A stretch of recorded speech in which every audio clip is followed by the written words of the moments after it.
We are back, and we are talking about hands and feet today. These are my nemesises. I don't like drawing them, but I'm going to show you guys how to do them because it's important to know.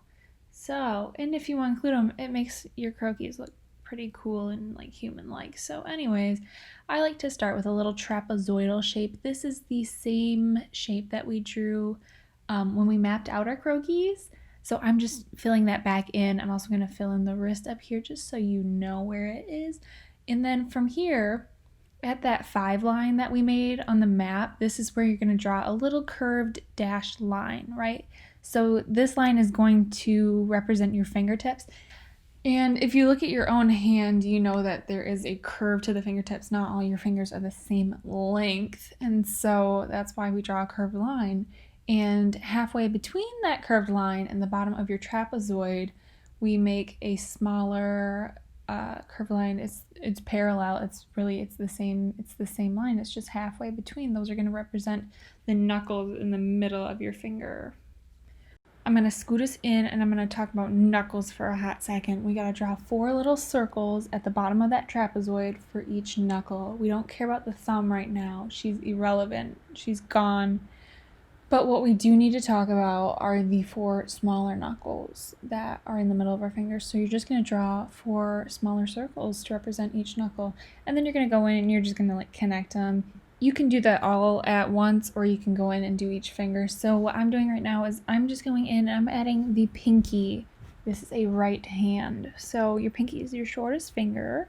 And so I don't really take it all the way to the line. That's just kind of like a guide or like a way to remember to fill in my fingers at different lengths, because sometimes I just get like cocky and I'm just like, oh, it's fine.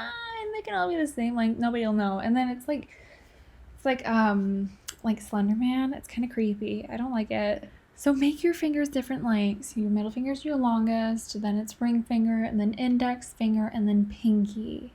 Just a little FYI. Also, when you draw your fingers, make sure that you taper them in a little bit at the end, right? You're drawing what you see when you look at your hand, and when you look at your hand, you can see that from that middle knuckle down to the end of your finger, it tapers in a little bit. It's a little bit shorter. So now we're back to thumbs. So I like to just make 2 dashes, one about halfway up that trapezoid and one right under that wrist circle. And then from there, I'll just take a little diagonal line outwards and then down. And if you notice, that middle knuckle on your thumb lines up with the knuckle line that's at the bottom of that trapezoid. So when you draw the length of your thumb, you're just going to make it like about, a little bit over that first knuckle line.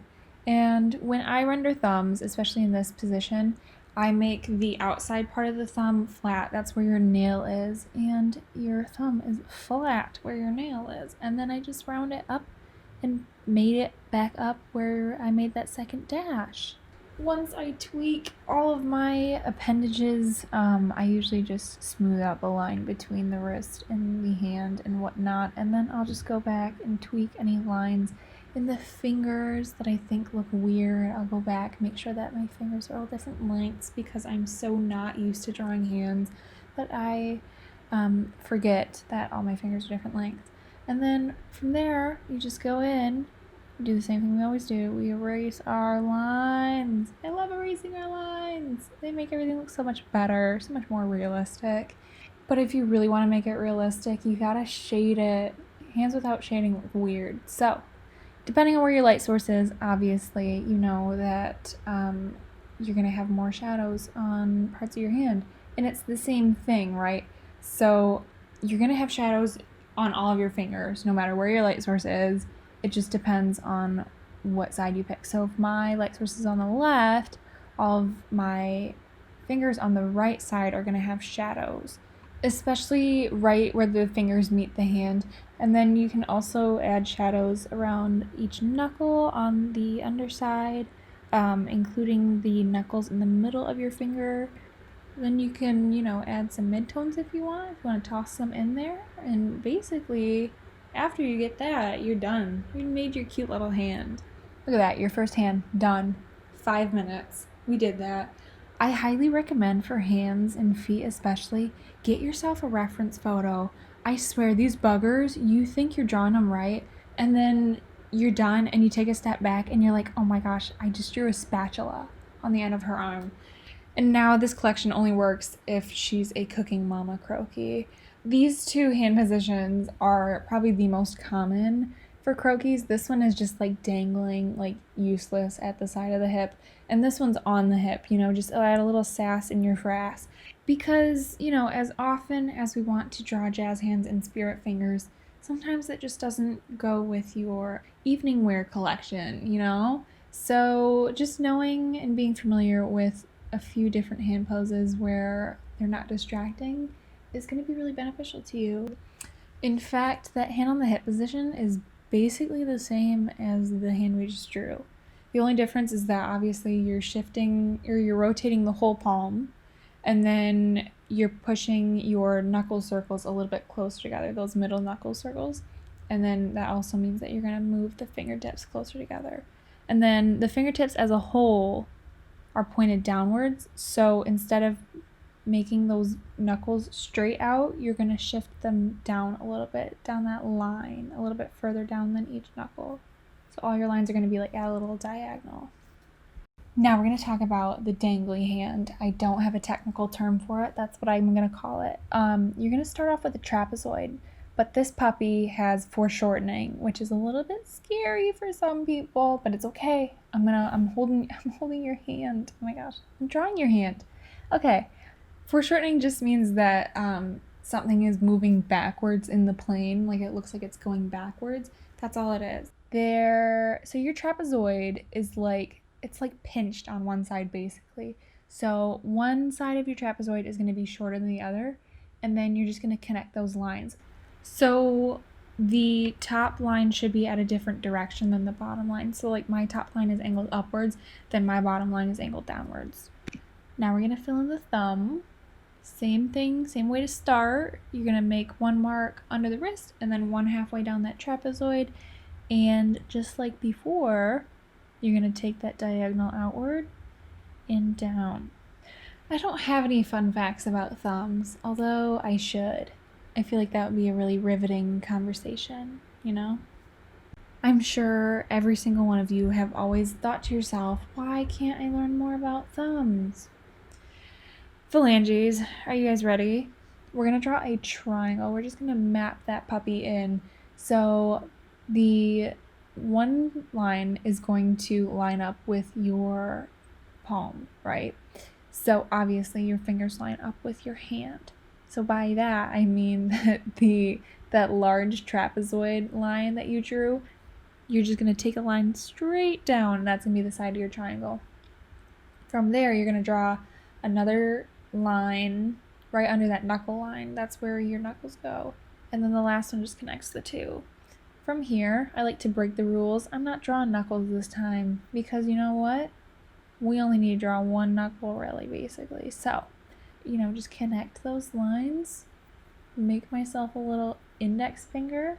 Flat at the top of the finger. Rounded on the bottom. Okay, your nail is not that curved, okay? So don't draw it curved. I want to see 0 Cheeto fingers. Anyways, next finger. It's going to be a slightly smaller width. Remember, you have to fit 4 of these dogs in here. And so, you don't have a lot of real estate that you're working with. So what I want you to do is I just want you to make these fingers smaller and smaller. See how my pinky is barely just a little teeny tiny nub at the end? You don't even see it basically. That's okay because there's foreshortening. You know that your finger's there. It's just not depicted. Okay, you don't need to always have all 4 fingers in full view. That's fine. Sometimes though, your fingers will pop out from the underside of the hand. So this is my middle finger that I'm drawing. I said it once and I'll say it again. We should say it in virtual unison. Flat on top, rounded on the bottom, but the hand is upside down. So by that I mean the actual top of the finger is flat. And then you're just gonna go and you're gonna touch everything up. You don't need to show every finger all the time, okay? Not all stars can be on stage at once. Remember that. We are back and we are shading. First things first, the fingers under the hand, the ones in the middle, those almost always have shadow. That's something you can bet on. Almost as guaranteed as The Bachelor breaking up with his fiance 6 months after the show airs.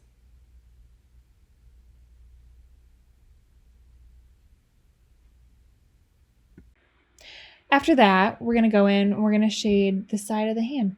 Like I said earlier, it's the same exact thing. Pick your light source, opposite side has shadow. You know that. You know that. I know that you know that. You're smart enough to know that. So if I wanted my light source to be like on the left again, right?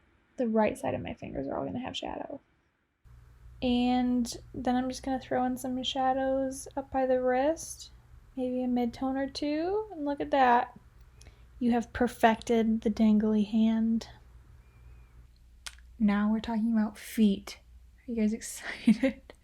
I'm sorry. So most croquis wear like heels, or like that's kind of the traditional way to draw croquis. So that's how I'm going to show you guys how to draw croquis. Also, it's a little bit harder than just drawing a normal foot.